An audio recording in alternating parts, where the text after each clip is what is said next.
welcome to the Author Spotlight. My name is Arilia Winn. If you don't mind introducing yourself, telling us your name, and a little bit about what you do outside of writing. Hi, glad to be here. My author name is Cheryl Denise Bannerman, and full-time, I'm actually a CEO of my own company since 1996. I work from home as a training and development provider to various corporations and corporate clients. I develop the training materials for the classroom as well as training modules that are online videos for employee training. Wow. So I spent a lot of time writing stories. Full time. They're actually, my training is mostly scenario based, so it's a lot of creativity and stories within them to keep the learner engaged. Oh. So that's my full time. I'm a mother of a beautiful 21-year-old girl. I still call her girl. She's my little girl. Oh. I grew up in Jersey and moved to Florida a few years ago to get away from the cold. Yeah. Once and for all. Oh, wow. And I'm a multi-genre author. Nice. Wow, you got it going on. First of all, yeah, it's a lot of hard work. Yeah. Oh my gosh. Yeah. So you're no longer were you ever? I guess. I used to live in Florida, and so we would call them snowbirds. They would leave from up north and come to Florida during the cold months. Was that ever a thing for you before you moved to Florida? No, it wasn't. Okay. Actually, me and my daughter visited the year before we moved here. We spent Christmas at Disney for a week. Okay. And that kind of, sealed the deal for me. Yep. You said, "Oh, I could do this, huh?" Yep. I mean, I've always wanted to move somewhere warm. I just am not. I've never been a cold person. I was tired of the shoveling and the scraping ice off the windshield and driving in ice storms. It was just so much. Yeah. Oh my gosh. Well, hey, I live in California, but I do know a little bit about the snow. I lived in Texas for a little bit, but nothing like Jersey, I'm sure. No, it's just wow. Yep. Okay. Well, so tell us about your book. What genre does it relate to? Talk to us a little bit about that. When I started, I said, I'm just not going to be restricted, and a lot of people that were in the business said, don't do it, stick to one thing, and I've never been really a person to follow. I've always been a leader, so I was like, yeah, okay, whatever. So when I put out my first book, it was women's inspirational fiction. And then I moved into women's inspirational fiction, but with a twist. I actually wrote it in spoken word. So if anybody's familiar, spoken word is a form of poetry, but it's very culture, resonant and sassy. And you can read it out loud and kind of have some fun with it, but it's a deep, topic. I also added some journal lines to my second book. This one is the Words Never Spoken is the title, and there's journal lines in it with questions. So if you've experienced anything, that the chapter's discussing, you can jot down your notes and perhaps even get some healing from the different topics and questions that you might have gained some insight on from the character's experience. And then I came up with an adult psychological thriller. So it's very adult because it has sex in it, because the serial killer, is taking advantage of women, and then he kills. Oh, wow. And, so it's an adult psychological thriller. And all of the first three books, Black Child's a Black Woman, Words Never Spoken, and A Killer's Reflection, all touch on different topics, whether it be child molestation, addiction, drug and alcohol addiction, domestic violence. So they all touch on those type of topics. And then I wanted to do something fun. So the last two books I did is part of a cozy mystery series. And it's fun and makes you laugh, and it's full of cats and cannolis and Italian food, and it's just, really, really fun. So yeah, that's a mixed bag, right? Yeah, I was going to say so much variety. How? Yeah. Yeah. I guess that was the real question. Like, so how do you go from one, like, how do you change gears? Yeah, it's all about what is, eating at me in my head. The stories just come to me, whether it be from stories I've heard or life experiences, or something an idea that came to me in my sleep, whatever's nudging at me at the time, I just have to get that message out. And, that I just do it. I just go for whatever's, coming at me at that time. And that's why I can only write one book at a time.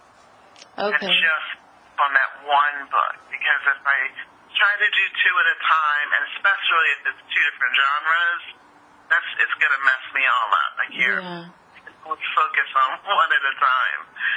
So, and then make that perfect, and then I'm ready to release it, Yeah. Oh, wow, that's cool. Well, check your, I like it. I was like, what? I haven't ventured out yet, but I might. I'm so inspired. Oh, yeah. You just have to write what's in you, just let it all. Exactly. That's what's important. I think my next venture is going to be in sci-fi. Oh, okay. Let us know. I've been telling almost every other author that I talked to, I said, there might be a season 3, because people are just like, yeah, I might have another book coming out. And I'm just like, well, I want to definitely talk to you about this next book. So, okay. Yeah, right now I got to finish this cozy mystery series. Yeah, okay. I want to do at least 6 in the series. Wow, okay, that's a great goal. So then, what was your toughest challenge that you faced as an author? Well, the first 3 books, it was really tough for me because, again, they're touching on very sensitive topics. And so I'm very private as a person. And so it was very difficult letting myself go to share private experiences through a character. That is very difficult. So you always see like that quote on Instagram or Facebook, where you have to write what scares you the most. Yeah. You have to face your fears and just write it. So that's what I had to do. And, that learning how to do that and express yourself through various characters, it's very challenging. Yeah, I didn't think about that part of it, because I know for a lot of people it's helpful because it's like they can be them, but it's through the character, you know what I mean? And so for them it's like, oh, they're sharing their truth, but it's their story, but it's really it's a character. It's not like a real person. And so it's like, I didn't think that it would be challenging. I would think that, but at the same time, it is challenging to heal for a lot of people. Right. And Exactly. that's what I was getting at more so about, like, it being healing, but there's also, it could very well be that it's also kind of painful and difficult. Yeah. And, you know, it's something about typing something or writing it on paper that makes it real. It's one thing just to tell somebody the story, but it's another thing to create an environment and a character and a circumstance and add in fiction in between and weave it all together with your thoughts. That's another thing, you know, and so it makes it real, and it's, you know, really, like you say, healing when you're done. And one of the greatest feelings in the world, when I go to Amazon and I look at somebody who's left me a review and they say, you know, I went through this experience and your character just exemplified exactly what I went through, and I feel so, you know, thankful that you wrote this story. It really helped me.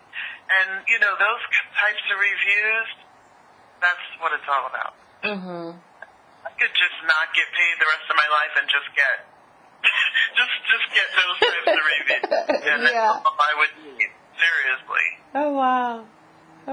Yeah. It's so funny because I was thinking, I was like, wow, earlier today I was just, I don't know if it's a new thing. It's new to me. I've been seeing a lot of the love language images with little black characters on them. And listening to you say that, I said, oh, I wonder, you're probably someone who enjoys words of affirmation just from listening to what you were saying a minute ago. Yeah, I always post morning affirmations. Yeah. Interesting. Okay. Yeah. Okay. Well, let's see. What can you offer? Any tips or any lessons to the authors and writers who are listening today? I guess the first thing would be just make sure you're getting into writing for the right reasons. You want to do it because you love to write, you have a passion for it, right? It's not about the money or the fame, because that doesn't come to most authors, okay? It's not really about that. So do it because you really, really have a passion to write and to help others through your characters and your stories. And then I guess the second thing would be to think of writing as a career. It really is. It's like my second career.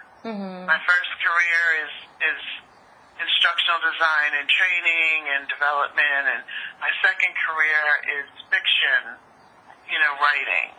Because you have to, just like your full-time job, you have to continue to do professional development.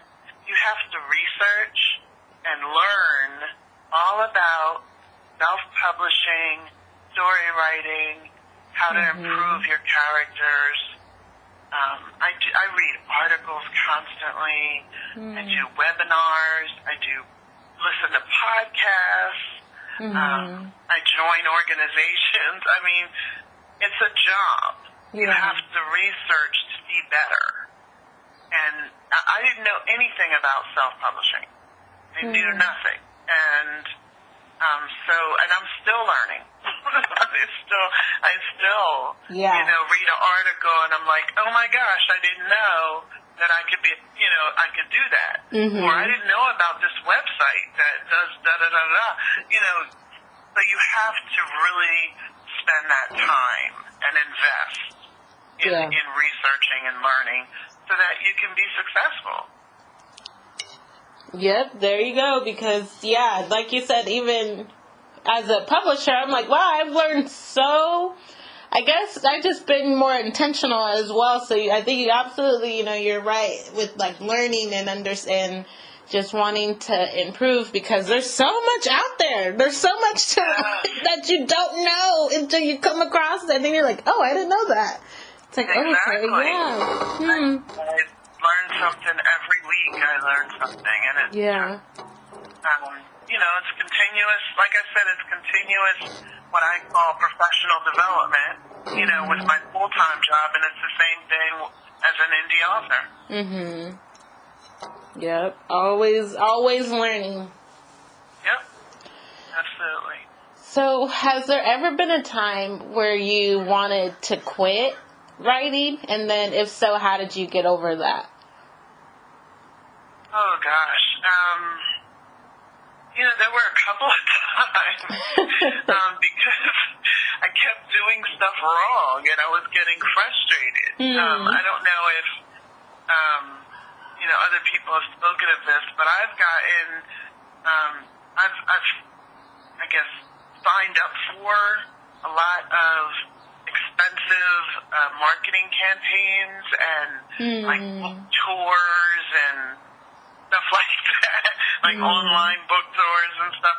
And so I've spent, sometimes back to back to back, I've spent thousands of dollars and gotten zero return on my investment. Oh, my. And that was a loss to me, and I didn't know that this isn't, recommended, that this isn't recommended, or this person or this company was not legitimate, or, Yeah. you just don't know. And so, yes, I have gotten very frustrated. At one point I had like 3 back-to-back, failed marketing campaigns. Oh, wow. And so that's what you have to go through as an indie author. And people don't realize that, and it gets very, very frustrating. So how do you spot the fakes from the real ones? Like, how do you know if you're going to get a return on your investment or not? I don't know. Research. Okay. Now I do my research. Yeah. There are several indie author groups, so I read what they've said about certain, marketing companies or ads that they've run or anything like that. I read those. I do a Google search and see what the reviews are for that company. So I know how to do that now. You can see any complaints or anything like that. You can see their star review on Google. Just do your research.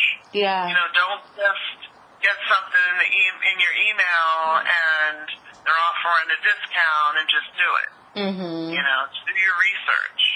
Like I'll give you an example of like a book tour. I spent a couple of $100 on a book tour, and they were all over Twitter, and so they did this whole tour, and I got there was supposed to be 20 reviewers and 20 bloggers, and they'll not only post the review to their blog, they'll also post it to Amazon.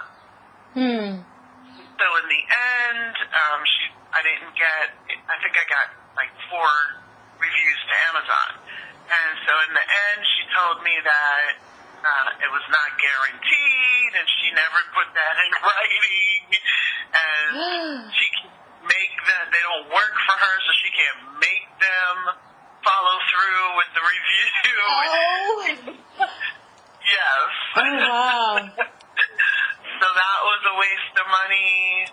I just spent $300, which is a bill, which is like a couple of bills, right? Yeah.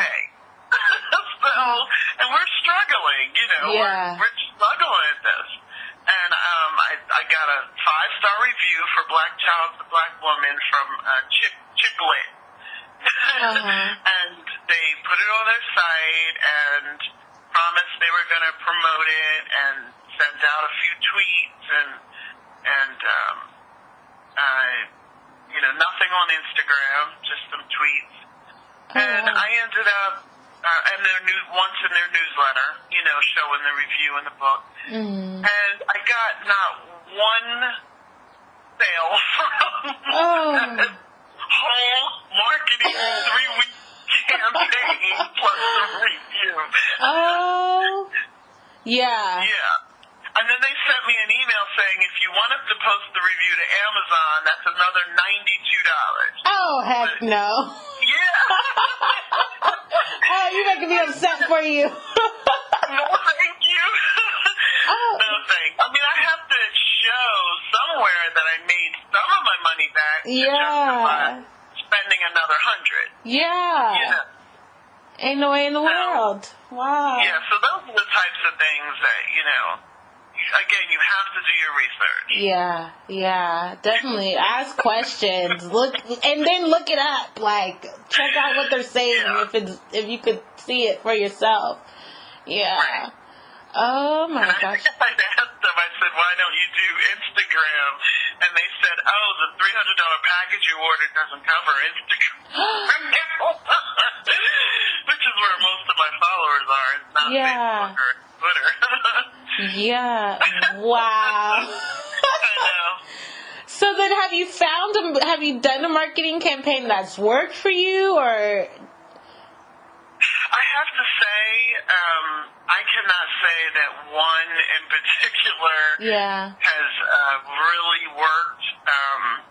Maybe Amazon Kindle Countdown. Okay. I got some feedback from that, from sales. I recently republished all my work, so what I've done is I've split it up to basically books here to cover the bookstores, and books here to cover Amazon, and then books here to cover libraries. And so I'm getting a better distribution that way. Okay. So Smashwords offers a lot of incentives, like ebook week is this week, and my books. One of my books are free, and a couple of them are 99 cents. And so I've seen sales with them. Okay. Yeah, with a lot of libraries as well. And then I also have an audiobook for Black Child to Black Woman, and that's where my greatest revenue is. Audiobooks? Yes. Okay. That is huge. And my Cozy Mystery series, I actually have the book one being recorded now by a voice talent who's going to, so that I can publish it as a, audiobook. So, yes, that is a huge stream of revenue. It's with Find Away Voices. Okay. And I was just about to ask. Find Away Voices. Okay. Doesn't cost you anything. What? Keep a percentage, but still my royalties is the largest out of all my books. This is the most revenue that I've seen. So it's all the retailers plus including Audible and Chirp and Apple, and it's all the libraries. So now you can go to any library and not only request my ebook, you can also listen to the audiobook. So I'm getting a lot of library sales. It's that's really becoming popular. Yeah, see? Well, hey, if you're listening to this episode today, I hope you have your pen and paper out, because that was great right there. Oh, yeah. That was great information. Okay, definitely. And that's how I learned how to divvy out my books in different places for distribution, is by attending a webinar, right, from a reputable company and reputable authors, and that's how I learned that. And there's a website that I signed up for. She's wonderful. She offers all types of services, but she's also a successful author and editor, and it's Jane Friedman. I don't know if you've heard of her. Wonderful information. And so also talked about, divvying up your books in different distributor sites for the maximum, so make sure everything is covered. Yeah, exactly. Yep. Yeah. The more the merrier. That's how I learned that, and that was just recently in the past year I learned that. Okay. And I've been doing this is my 10th year, so, you have to imagine, it really does take, you really are learning something all the time. Yeah. It takes time to grow and be the best, it really takes a lot of time. Yeah. Oh my gosh. Be patient. Absolutely. Yep. And that's the thing I always say, like, a lot of people think, oh, I have an idea for a book, and then they write it and publish it, and then when there's crickets, they're like, what happened? It's like, wait, you're just starting. Yeah, you're just starting. And after. Yeah, and that's the thing. Wait, now you got to tell people, like, we forget because we might be, like, popular in our community or in our home, or maybe not even really. We might know a few people, and then we just think our book is going to be a bestseller, and then it's shocking and maybe even hurtful. You have to also build an audience. Yeah, exactly. And that's the part I think a lot of us indie authors miss, is like, oh no, now that you've created something, you gotta sell it if you want to see a return on it, Exactly. Yeah. No one knows who you are. Let people know who you are, which is the main reason I'm on social media. And I share, personal things. I share tidbits. I share author, tips and editing tips and grammar tips and book art and book reviews, and that's what you do, is let people know who you are.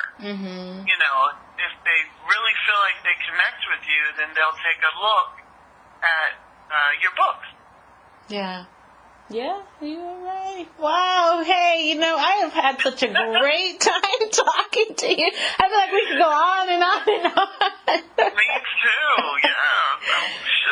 Questions keep coming, I'm good. Yeah. Well, actually, we're at the end. That's why I'm like, is there anything else that you would like to offer or share the writers community? Oh, goodness. Do what you love. I tell my daughter this all the time. In your personal and professional life, do what you love, live your dream. Don't try to do something that doesn't fit, for you. She's been trying, she's 21, trying to find her career. And I said, don't just get into something because it's a lot of money, to be made. Yeah. That's not a good reason. She loves to write. She writes stories as well, and she loves photography. And I said, well, try and do something with photography, and writing, and just see what you can find out there. But in addition to living your dream, don't try to do too much at one time. Just do it in sections, right? Give yourself time to recharge. Okay, working 80-hour weeks with not one day to recharge is not going to get you any further, right? It's really going to set you back. So just take your time. Make sure that you have a calendar where you note everything. This is what I do. I note my meetings. I have reminders to eat. Because sometimes you forget to eat lunch if you're busy, right? Yeah. I have reminders for self-care. Like, okay, it's been a month since your last facial or massage, treat yourself. And I write little reminders to myself, and right on my bulletin board above my desk, I'm looking at it right now, it's my goal sheet. I have a yearly and a 5-year. Okay. And I have a checkbox next to each one. And so far I've checked off 4 things on my goal sheet for the year. Wow. So it's really important. Document everything. And just do little at a time, and you'll achieve where you're trying to go. You will. Yeah. Hey. And I mean, that's all we need. That's all That was great. So tell us, last thing, where can we find you on social media? What's your Instagram, Facebook? Do you have a Twitter? Oh my goodness. Okay, yes, and yes. So, my website is Bannerman Books, so BANNERMAN books.com. My Twitter handle is cbannerman at 01, and then my Facebook is Bannerman Books, and then the .com is spelled out, and then Instagram is Bannerman Books 18. Okay, awesome. Yeah. I'm also on Goodreads. If you want to follow me on Goodreads or send me a friend request, I honor all requests and answer any questions that you may have there as well.